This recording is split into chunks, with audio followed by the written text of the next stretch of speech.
All right, everybody, welcome back to the Golf Kazakh on a blustery day here in Statham, Georgia, at the Georgia Club, back of the range, or the teaching range, as it is also known. Today, we're going to continue our Top Tip Tuesday, and we're going to talk about, again, what we're doing in what is referred to lovingly as the pivot. Everything happening through the impact of the golf swing from the top to the bottom. We talked last week about, or not last week. It has been, listen, I haven't shot a lot of videos lately. That's on me. But before we get into any of that, make sure you go down below in the comments. Tell me what you would like to learn in a Top Tip Tuesday episode. Let me know if there's a part of your game you're struggling with or anything like that. We're going to be doing a little bit of series on everything going on in the pivot. And today, we're actually going to be talking about getting back to the top of our backswing. Now, I do not have what I would consider a traditional golf swing. I swing a little bit like Dustin Johnson. So I go very high hands, very closed off at the top. And then I come down, I swing across and try to go around my body to hit a nice little cut, okay? Now, that is not going to work for everybody. In fact, for most people, that's not going to work. But for whatever reason, for me and my body and the way I rotate, that works for me, okay? There's a reason why not many people swing like Dustin Johnson, and that's because it's very, what we'd call unorthodox, okay? So, when you see me in certain positions at the top of the swing, I want you to not pay attention to anything going on with my arms, my hand position, where the club face is at. I just want you to pay attention to what's happening from right below my chest to right above my knees, okay? So, here we go.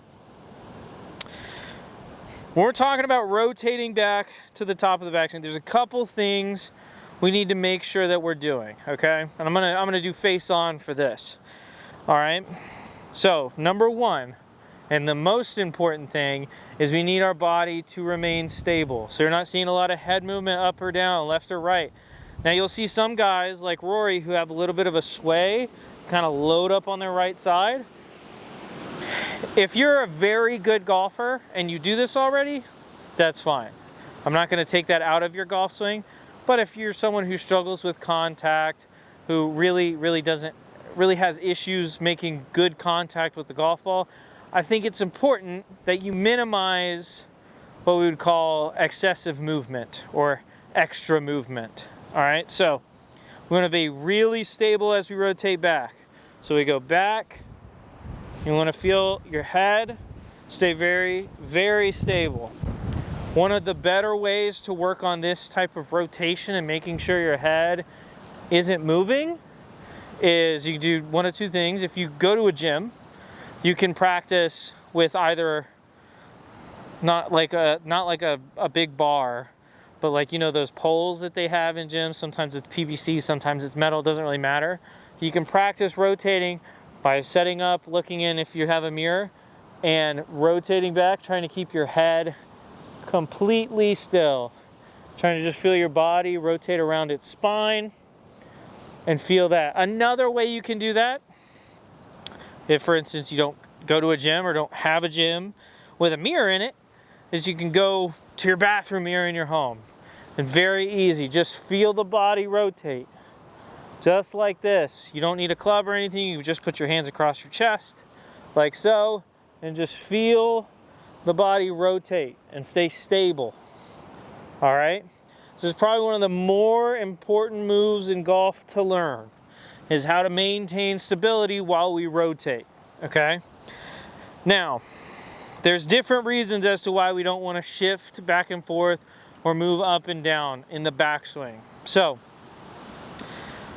we'll start with back and forth, okay? If I rotate back and I go left, the way I like to explain a lot of movements in golf is as like a rubber band. For every, or as, what is it, Newton's second law of motion, I think, is for every action, there's an equal and opposite reaction. So a lot of the times, if we go back and we focus on really hard getting left early, and very specifically early. Rotate back and we go into our left as we go into our backswing. A lot of the times what's going to happen is as we come down, we're going to want to get off all the weight that we've stored right here, and we're going to go back. And you're going to reverse pivot. A lot of times it's going to lead to hitting the ground behind the ball or swinging high and missing. Now, obviously, there's ways to counteract that, but if specifically you're loading really hard left, most of the time the reaction to that is going to be to push back to the right. Now, for the right leg, it's fairly similar, and this is specifically talking about right-handed golfers. If you're a left-handed golfer, just flip the words left and right in everything I'm saying, and that'll work for you. So, if we rode really hard right leg, now, the way you have to think about this is, yes, for every action there's an equal and opposite reaction. But, I'm going to put a ball here. So if I move my weight really hard back right, am I probably going to unwind and move left? Probably. It's not necessarily the case, but probably. The problem is, if we're already struggling with contacting the golf ball, and I've moved really hard right into my right leg, I now have to get really hard left to get back to the golf ball. And the timing on that, if I'm already not doing that and I'm already not super consistent with it, is going to be awkward. There's going to be mishits. You're going to hit and thin the ball. You're going to hit, not quite get back in time, and you're going to chunk it. There's going to be all kinds of bad things that happen. So we want to focus on remaining stable, making sure that when we rotate, we're feeling very centered in our rotation. Now, for up and down, okay? Obviously, this one's a little bit different than right and left, okay?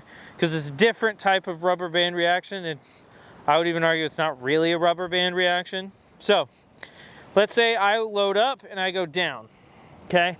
I get really low, okay? Go straight down. What's gonna happen?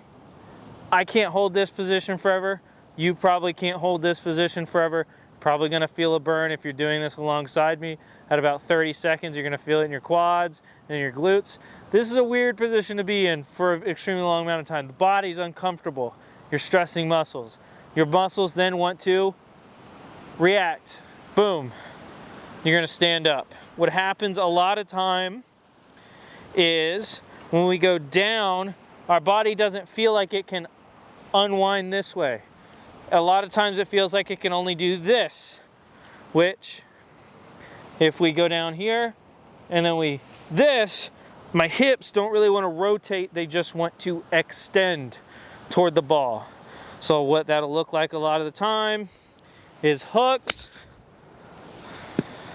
It's gonna look chunky sometimes if we don't extend quick enough. You're gonna see tops, all kinds of beautiful stuff that is going to hurt your scorecard if you're out on the golf course and doing this. Now, for the opposite, okay, Zach, well, now I understand what happens if I go down. What happens if I lift in my backswing? What happens if I'm here and I go this way?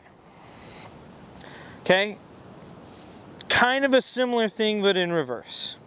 So what's going to happen if I go this way, if I go up, my eyes are focused on the ground, right? I'm trying to hit something there. But if I've lifted, what happens if I don't go back down? I can't reach the ground. Can't do it. Because I wasn't designed to reach the ground from this position. I was designed to reach the ground from this position. Now, you say, well, what if I go back down, right? Equal and opposite reaction. Except this right here is a fairly stable position for your body to be in. So once we're here and we go to this, our body is like, okay, we're fine here. Let's just turn. And you will top the ball most of the time. Now, some people will lift and they'll try to go down. But again, that's a lot of that up and down unnecessary movement. It's messing with the bottom point in our golf swing. So you're going to top it, chunk it, thin it, all kinds of bad stuff. And in rare cases, because you're getting closer and further away from the ball, you can actually either toe shank it or shank it off the heel, which is not ideal. The dreaded S word. So when we're talking about rotating to the top, what we're focused on is getting into a comfortable setup position. We're gonna rotate back, remaining stable, and then we're gonna rotate through, okay? And the rotation through part is what we talked about in the last video. So, set up here, get your setup, feel confident, comfortable, cool, and then we're gonna make a golf swing. Remaining stable in that backswing.